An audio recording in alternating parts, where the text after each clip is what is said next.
Stu here with Raid Shadow Legends. We're going to be doing a tier list on non-void rares. So please don't leave a comment saying, yo, this void rare is very good, Stu. What are you talking about? Non-void rares, let's get into it. Tier list. Number 1 on the list is going to have to be, as you all know, Apothecary. So Apothecary can just do so many things in the game. If you get him early game, you can use him from early all the way into late game. I could be using him in everything I run right now, even Fire Knight's 20, no problem, because he has 3 attacks on a skill 1. Even though he's magic and he's weak to Fire Knight, it doesn't matter. This guy is a beast. Okay, he's got a 2-turn heal, which can crit, and when it crits, it just heals somebody for an insane amount, so you can do him with very fast speed, and crit is fine. And then he has a speed increase for your team, a speed buff, 30%. Which goes off of your max speed. It doesn't go off of your base speed, it goes off of your total max speed. The devs have confirmed this, so it's very, very strong. So if you have somebody at 200 speed and they get a 30% increase, it can mean a lot, right? So you can double, you can go 2 times in the waves before the other people can go. Also fills your turn meter by 15% on a 3-turn cooldown. Super, super strong. And then he's also got 21% defense increase on all dungeons. So Kale is, you know, clan boss, dungeons, keeps, it doesn't matter. Even PvP to speed up your team so that your team can go first and you can do an AoE cleave. He is the #1 undisputed rare champion, non-void rare champion in the game, I think, okay? So we're just going to say everything I say is what I think because this is my video. So if you have other ideas of what you think is better, just leave it in the description below. But for me, Kale is always there as the #1. I want him on my free-to-play account because with him, I can do so much. Let's get into the next one. So my number 2, I have 2 number 2s. One is going to be War Maiden here in Barbarians because she is so strong for what she can do as a rare. There is no other rare like her that can do a 3-turn AoE decreased defense of 60%. Really, there's no other rare out there that can do an AoE. There's no other rare out there that does an AoE like this, right? I don't even think there's another rare out there that does an AoE to 30% decreased defense. You know, especially on a 3-turn cooldown. I just don't think there is. I don't think there's another one out there. She's super strong. Cool story about her is I talked to the main devs that designed that do the design for these champions, right? They designed her for Spiders 15. Or they just designed her in general, but they designed her kind of because she would be really good for Spiders 15, or at least she worked out good for Spiders 15, but now at Spiders 20, when I was talking to that dev, I said, you know, Force doesn't work for Spiders 20 now. What can we do about other options to get a cool rare in here to help out with Spiders 20? And I don't know, I didn't get a good response from it, but, you know, at least I got to talk to them. I got to talk to, you know, a couple of the other developers, you know, fairly often, so it's pretty cool. So maybe I put a little bug in their mind that they'll always be thinking about, hey, maybe we should do something, because yes, she was phenomenal back in, I swear it looks like she's not wearing anything underneath this. She was phenomenal back when Spiders 15 was there, but now that we're at Spiders 20, to have a rare alternative to be able to do AoE decreased defense would be super, super helpful. Not only that, she's got an attack here that's really good, 3-turn cooldown, she can place a small poison. All around, she is a phenomenal champion. So War Maiden is on my 2nd place, tied with Kale, who is a Dark Elf. Let's see, Kale, Dark Elf. So Kale's a starting champion. You can pick him when you start the game. He is right here. I love Kale. I use Kale for everything. Another champion of these top 3 that you just saw, Apothecary, Kale, War Maiden, you can use from beginning of the game all the way to end game and keep using them in game. Clan boss, arena, anything you run, it doesn't matter. These people are so versatile and they're so good for what they do as a rare, a non-void rare, that you want to use them. You always want to use them. So he's got an AoE that has an additional chance to crit. He also gets turn meter when he kills something. He puts up poisons, which are very strong in the game. Poisons again, which are very strong in the game, 5% here, the weaker one on the first. And then he also has a team lead where you can apply HP in all battles. So they're just Kale in general for getting my teams through everything I've done in the game. I used to run 2 Kales in Clan Boss. I used to run Kales. I could still run Kales in Dragon 20. I can run him in as my farmer. There's so many things you can do with Kale. He is very, very good. What else do I have on my list? So I have Mother List. I have Mother Superior, who is in the Sacred Order. Now, she's a newer rare champion. Very good. I put her on my list because we need more good rare healers in the game. There aren't that many really good rare healers in the game. And she's not the best healer in the game, but for a rare, she has really good HP, good defense, good speed, and she also has a speed lead. So if I got her early game, you can still use her all the way till end game. She does decrease defense on her skill 1, which is helpful. She does heal here based on her own max HP, and she's got good high HP, right? So you can heal somebody for, with this added up, 33% of her max HP. And then if you've healed them fully, then they also get a shield. Place the shield to the surplus heal for 2 turns if the target is fully healed, on a 3-turn cooldown. That's not too bad. This heal isn't very impressive. I wish it was the stronger heal of the 15% or a lower cooldown of 3 turns instead of 4 turns, but we can't have everything, so she does have additional heals for the whole team, which adds up to a lot. All this together, lowering the damage you take from a boss if you're coming up against a boss or from one enemy, giving you heals on one person based on her max HP, and then giving everybody heals on a continuous heals as well as shields if they're full, is a very good thing to do. It's very good. Who else do we have on our list? We have the Marked and Barbarians. So Marked and Barbarians, I don't really see a lot of people play her, but she is super strong. Look at her. Look at those arms. Super strong. So she attacks one enemy. She can decrease their defense for 1 turn, which the chance goes up from 30, 40, 50, 60, 70, 80% chance. Insane. So she's already helping out there. She can do an AoE attack. Look at her stats. She's got crazy HP, good speed. The attack is low, but that's fine. We're going to use her for an attack, right? We want her to do damage. She will. She's got a 3-turn AoE. That's great. But she also, here's the main thing about her. She's got a really super good buff. 3-turn cooldown, places a block debuffs buff on all your allies for 1 turn, and a 60% increased defense buff on all allies for 2 turn on a 3-turn cooldown. That is insane right here, 60%. You're not going to find that on any other rare. It's just like War Maiden. You're just not going to find champions that do this in the rare category. Even I would say that many in the epic category, which is kind of funny, that do this. Because if they're the epic category that do this, they're top tier. So you can imagine a rare being able to do this. Let's see, what else do we have? We have, okay, we're going to go over to Skinwalkers. A little bit different here. I don't know if a lot of you are going to agree on the Skinwalker ones. I bring these up because they're super good.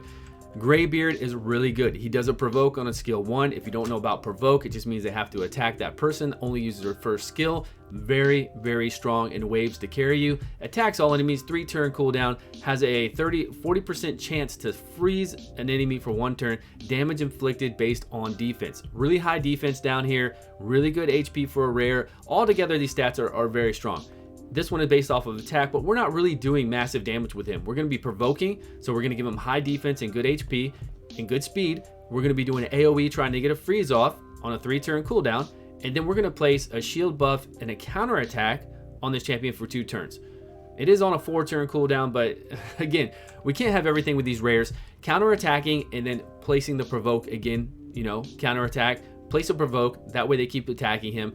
It's great. It'll save your team. Being able to do a 3-turn AoE based on defense, you're already making him very defense heavy. So if you wanted to make him a little bit more offense as you got stronger in the game, you could do that as well. It would be fine. And then look at this. Increase ally defense in dungeons by 30%.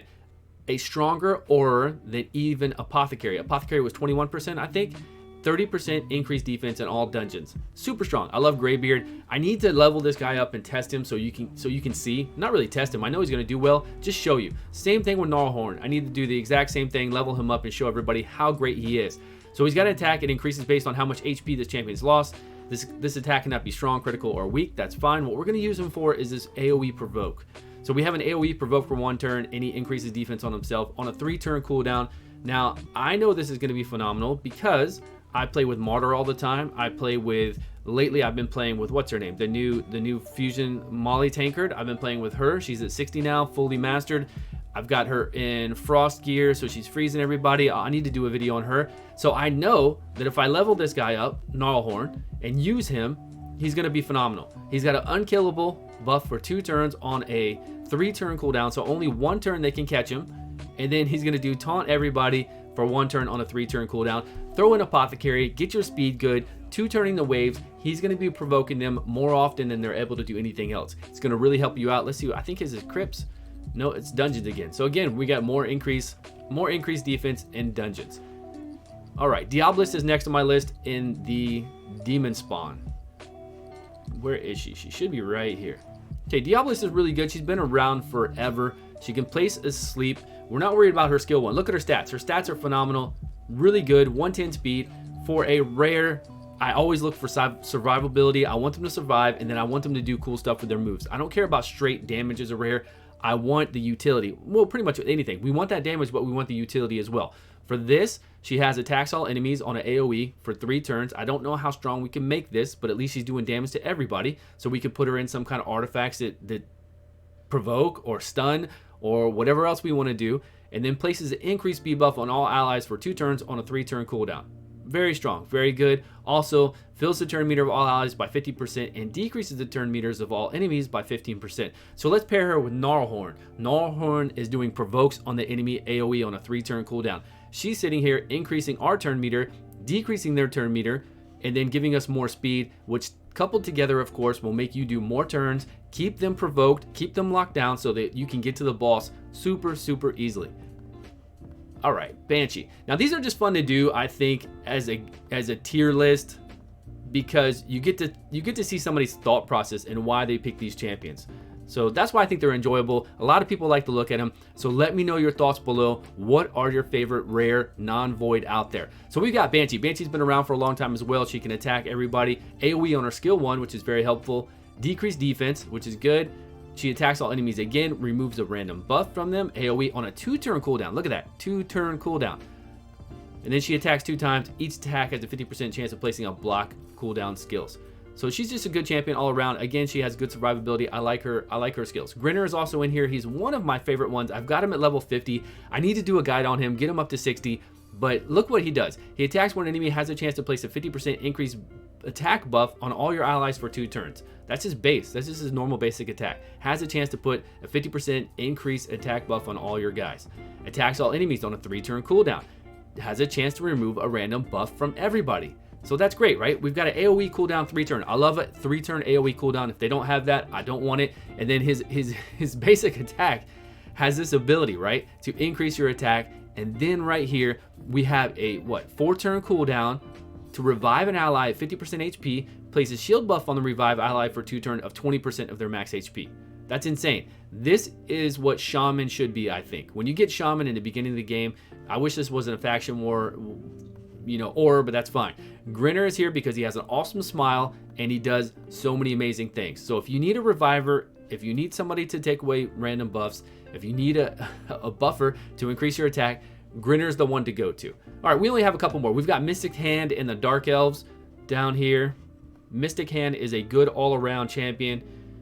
He's pretty cool looking. You can attack one enemy, block buffs, steal buffs, and then equal out the life of everybody on your team on a 4-turn cooldown. Really, he's there to block buffs and steal buffs, and then he's there as an auxiliary backup healer, right? He can equal out your HP, then he'll heal everybody by 20% of their HP, then equalize the HP of all your allies. It's on a long cooldown, so I wouldn't use him as my primary healer, but he is good in a lot of the parts of the game. There are other rares that are good as well for situational stuff, for blocking buffs, stealing buffs, doing other things in the game that are more, situational or specifically based for that certain thing. So I try to get rares on my tier list that are good for almost everything. There are 3 more that I do want to talk about that are I need to test. I want to test them. They look amazing. Judge here can do damage based on how many debuffs are up. He attacks all allies, fills his turn meter by 10% for each critical hit on a 3-turn cooldown. Could this guy do well in spiders? Maybe. We're fighting a lot of things in spiders. If he's going to critical hit, he could get this down to a 2-turn cooldown AoE. Very helpful to have in spiders.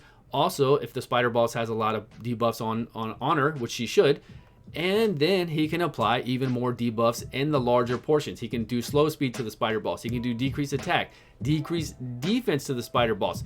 But it is percentage based, so again, I need to test it, but I think he'd be a lot of fun. His attack is really high. His HP is really low. And his speed is good, so I need to make him survivable. I need to make it so that the spiderlings don't attack him, and I need to do some testing, but he looks like a really great rare. The other 2 rares that I need to test are going to be in dwarves. So I need to test these dwarves out. They look really good. I do want to play around with Madman. So Madman has this attack. He has a chance to attack everybody, a percentage-based chance to attack, and do a little bit of damage to everybody else. He also attacks everybody on a 3-turn cooldown and can heal himself if he's below 50% HP, and then he attacks and then will ignore 30% of defense and shields and blocks. So this is more of a non-utility one, right? This is a straight-up attack one that can kind of heal himself if he's down under 50%. Not really my favorite thing, but I just was looking at him and I thought he might be cool. This one is more of one that I like to see. So this rare I need to test. Master Butcher and see if he's good or not. Attack one enemy, places a provoke, great, we love provokes. Places a provoke debuff on an enemy for 2 turns, and then it also we get an increased crit rate and increased attack rate to all allies on a 4-turn cooldown. But here's the main thing. When attacked, heals all allies equal to the damage taken. Does not work against boss. So, I don't know. It doesn't work against boss, but we can heal everybody. So, but when we get to the boss, he's not going to do much because he only does provokes, right? But then if somebody dies, he can bring them back to, you know, revive a dead ally. Once he dies, he can revive a dead ally with full HP when this champion is killed. So I don't know, he needs, the only reason I said this is because somebody messaged me about Zephyr Sniper and my Dragon's 20 run. If she were to die and then they attack this guy afterwards, he could come back to life, and while he's taking damage, he could be healing everybody. So that's it for my rares. Please let me know what you think about the rare tier list. We've got Apothecary reigning champion #1. We've got Kale War Maiden at #2. I have Mother Superior and the Marked at #4. And then below that we've got Graybeard, Gnawhorn, Diablo, Banshee, Grinner, and then Mystic Hand. And then we also have other ones I want to test like Judge. We've got Madman and Master Butcher. Really Judge and Master Butcher I want to test out, do a guide on them, and see how they are. As always, thank you so much for watching, everybody. Please let me know your thoughts below, and I will see you all on a video soon.